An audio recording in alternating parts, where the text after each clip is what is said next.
নমস্কার বন্ধু। আজকে আরুর লগ্ন নিয়ে কিছু কথা বলি। একটা মানুষের জীবন সম্বন্ধে জানতে হলে, তার সামাজিক প্রতিচ্ছবি সম্বন্ধে জানতে হলে আমাদের আরুর লগ্ন সম্বন্ধে জানতে হবে। তা হঠাৎ প্রশ্ন হলো, আরুর লগ্নই কেন? আমাদের যেখান থেকে আমরা অ্যাস্ট্রোলজি শিখেছি, সেটা পরাশর বলুন, জৈমিনী বলুন, সব জায়গাতেই এই আরুর লগ্নের কথা বলে দেওয়া আছে যে একটা মানুষের সামাজিক প্রতিচ্ছবি সম্বন্ধে জানতে হলে আমাদের তার আরুর লগ্নকে খুঁজে বার করতে হবে। লগ্ন চার্ট কি বলবে? স্পেসিফিক লগ্ন চার্ট, সেই ব্যক্তিটা কি, ব্যক্তিটার সঙ্গে কি কি হবে, এটা তার লগ্ন চার্ট বলে। কিন্তু একটা ব্যক্তি সম্বন্ধে বাইরের লোক, সমাজ কি ভাবছে, সেটা কিন্তু আরুর লগ্ন বা আরুর পদ থেকে বার করা হয়।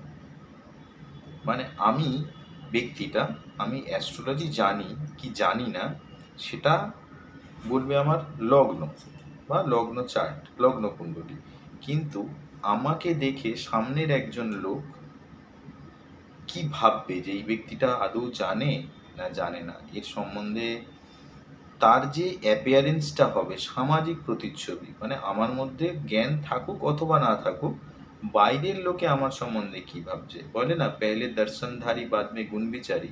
তো আপনার সম্বন্ধে সামনের লোকটা কি ভাবছে, সমাজ কি ভাবছে, সমাজ কি মনে করে, আপনার কাছে অনেক টাকা আছে না আপনাকে গরিব মনে করে, সমাজ আপনাকে কি মনে করে, আপনি অনেক জ্ঞানী না আপনার কাছে জ্ঞান নেই, সমাজ মনে করে আপনার ব্যবহার ভালো না খারাপ। সমস্ত কিছু একটা মানুষের, মোট কথা আপনি কি তার আয়না, সামনে থেকে আয়নায় রাখলে যা দেখা যাবে, ঠিক সেটা হলো আরুর লগ্ন। এবার আরুর লগ্ন কিভাবে বার করতে হয়? আরুর লগ্ন বার করা খুব সোজা, যে কোনো সফটওয়্যারে আপনি আরুর লগ্ন পেয়ে যাবেন। কিন্তু কিছু কিছু জায়গায় ক্যালকুলেশনসে ভুল হচ্ছে, আমি দেখলাম সফটওয়্যারগুলোতে।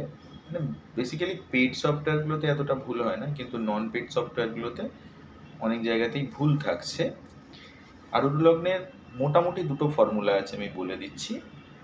একটা হলো, লগ্ন যাই হোক, লগ্নপতি লগ্ন থেকে যত দূরে অবস্থান করছে, যদি লগ্ন থেকে লগ্নপতি 4 ঘর দূরে অবস্থান করে, লগ্নপতি থেকে 4 ঘর দূরে হবে আরুর লগ্ন। লগ্ন থেকে লগ্নপতি যদি 2 ঘর দূরে অবস্থান করে, তাহলে লগ্নপতি থেকে 2 ঘর দূরে হবে আরুর লগ্ন। আপনারা চার্টে ফেললেই করতে পারবেন, আমি একটা চার্ট আপনাদের স্ক্রিনে দেখিয়েও দেব। আর এখানে একটা এক্সেপশন আছে, এই এক্সেপশনটা না মাথায় রাখলে কিছুতেই বার করা যাবে না। এটা মনে রাখবেন, আরুর লগ্ন কোনোদিনও লগ্ন অথবা সপ্তম ঘর আরুর লগ্ন হবে না। যদি লগ্নেই আরুর কাউন্ট করে, লগ্নেই মানে যেখান থেকে আপনি গোনা শুরু করছেন লগ্ন থেকে, সেখানেই যদি আরুর লগ্ন ফিরে আসে গুণে, তাহলে তার 4টে ঘর পিছন দিকে চলে যাবেন। মানে লগ্নেই যদি আরুর লগ্ন স্থির হতে চায়, তাহলে 10ম ঘর হবে আরুর লগ্ন। আর সপ্তম ঘর কোনোদিন আরুর লগ্ন হতে পারে না।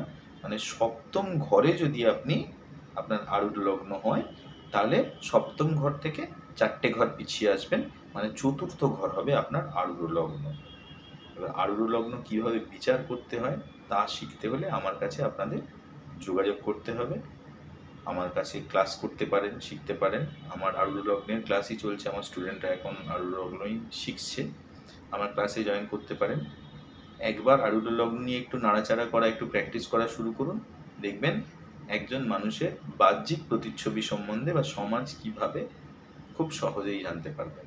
আজকে এইটুকু, ধন্যবাদ।